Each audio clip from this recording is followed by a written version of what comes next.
Hello and welcome to my top 25 favorite RimWorld mods for 1.5. Let's get into it. Coming in at number 25 is Frozen Snow Fox's Complex Jobs. What I love about the Complex Jobs mod is it takes the larger RimWorld task categories and breaks it down into subcategories, offering you a finer bit of control over which of your pawns are performing which tasks. So for example, the medical category has been broken into 3 subcategories.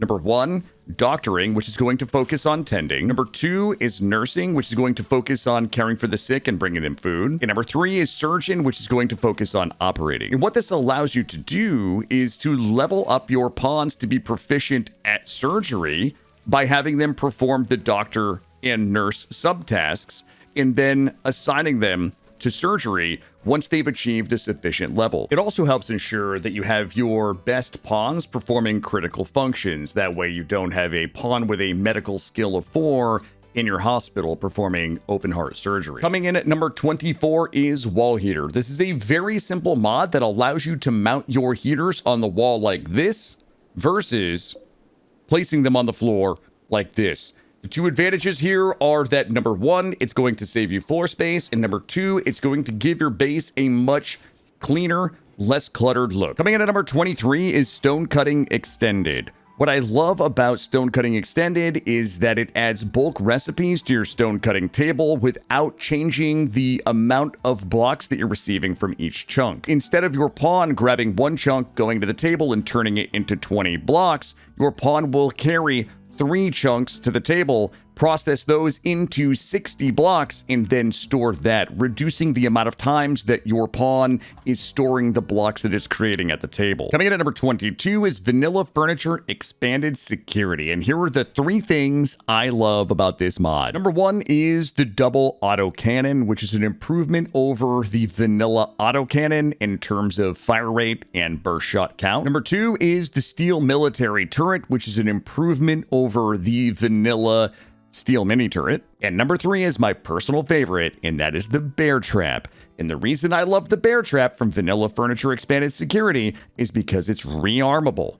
What that means is after every raid, your pawns will not have to go to your trap maze and spend 45 wood recrafting another wooden deadfall trap. They can just come down here and rearm your steel bear traps. Now, these do cost 65 steel, so they are a little expensive in the early game, but as you reach the mid-game, you shouldn't have any problem crafting enough of these to be able to defend your colony. Coming in at number 21 is Drag Select. And the reason that I love Drag Select is because it allows me to add a large quantity of items to a caravan or sell them to a vendor simply by left-clicking at the very top of a list of items and dragging my mouse all the way down versus having to select each of those individually. Coming in at number 20 is Max Buy, Max Sell.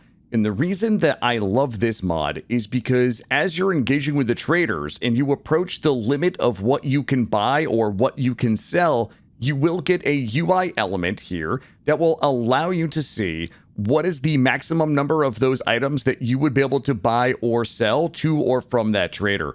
In this example, the trader can buy packaged survival meal times 10 from the colony for 166 silver without running out of silver.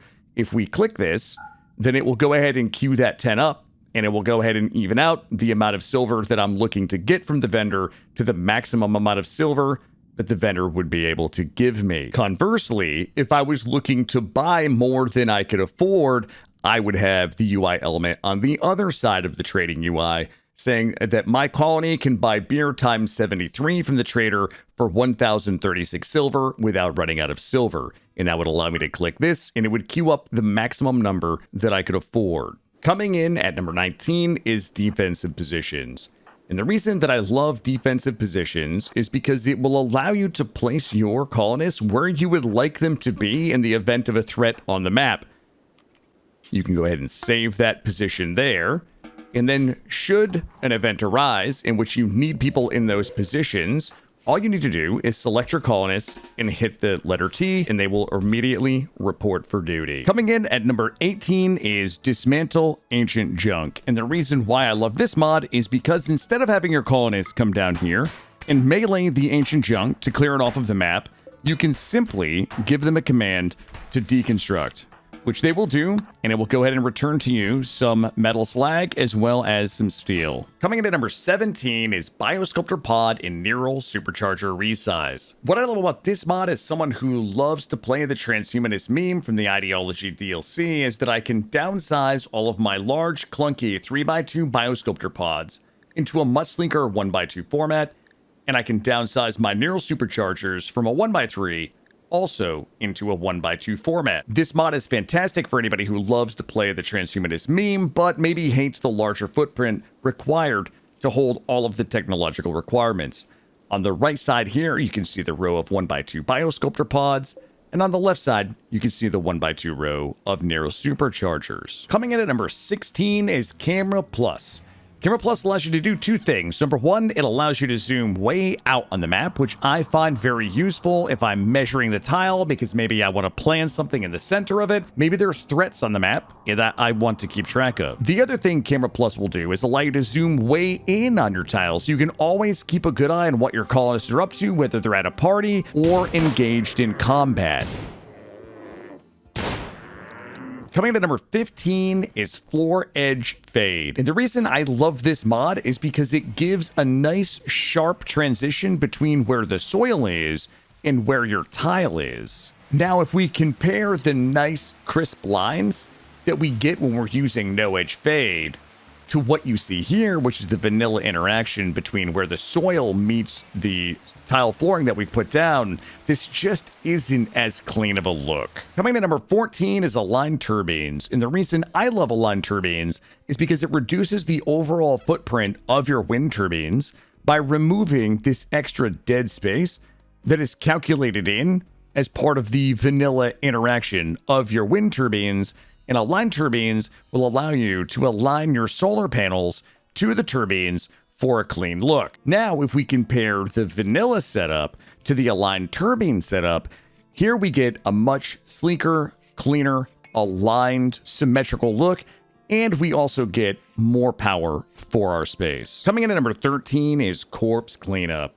What I love about Corpse Cleanup is that it's a convenient way to dispose of bodies during those times where I might not have a crematorium, or I might not want to fill a bunch of graves, or I might not be eating these folks or turning them into clothing. So if we have some folks that have ended up in our kill box like this, we can click on Destroy Corpse, we can go ahead and drag those corpses, and our colonists will come down and burn these bodies.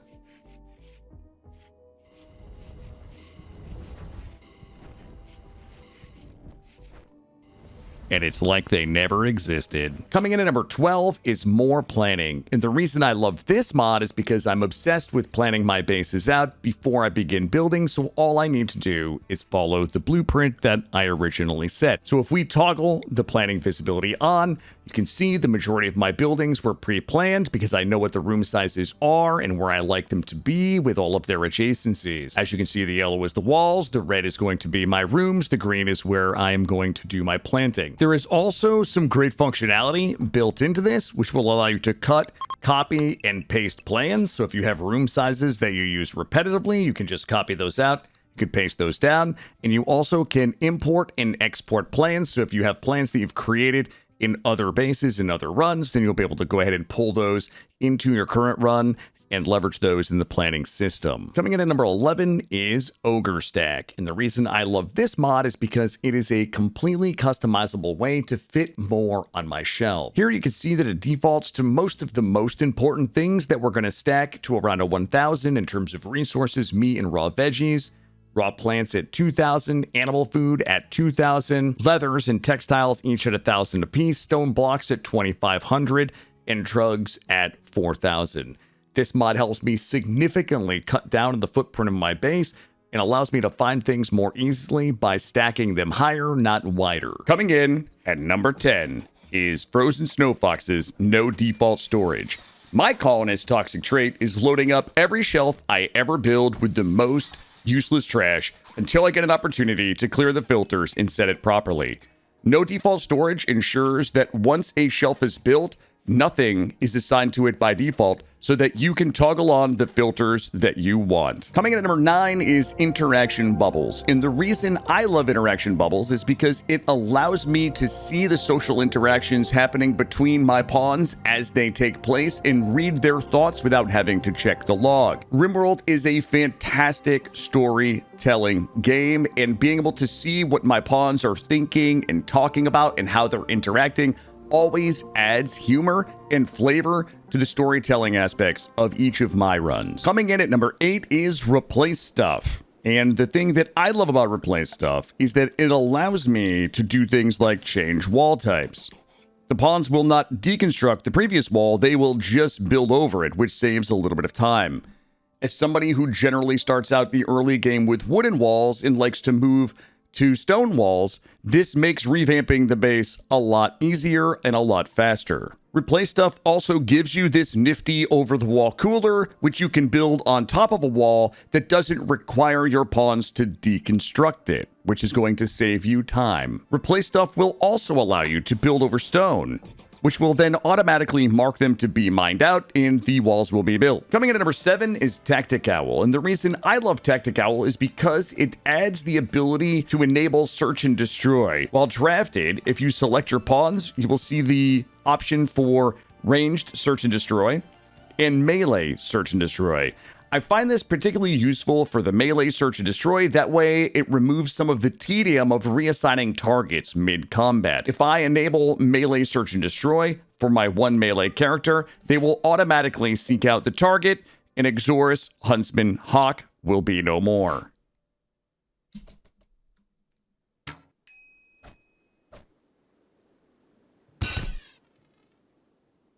Coming in at number 6 is Vanilla Skills Expanded. And there are two things that I love about Vanilla Skills Expanded. First, it introduces a new level of passion known as the Critical Passion. The Critical Passion increases the learning speed to 300% and prevents decay at the cost of reducing the learning speed for all other passions and non-passions. For example, this double passion in social is 47% because we have the critical passion in intellectual, and our artistic passion is actually reduced to 11%. The second thing that Vanilla Skills Expanded does is allows you to further specialize your pawns into a given skill provided they meet two requirements. Requirement number 1 is they have to have a passion in said skill, and number 2, they have to be at least a 15 level skill to be able to specialize. As you can see here, this pawn is artistic level 18.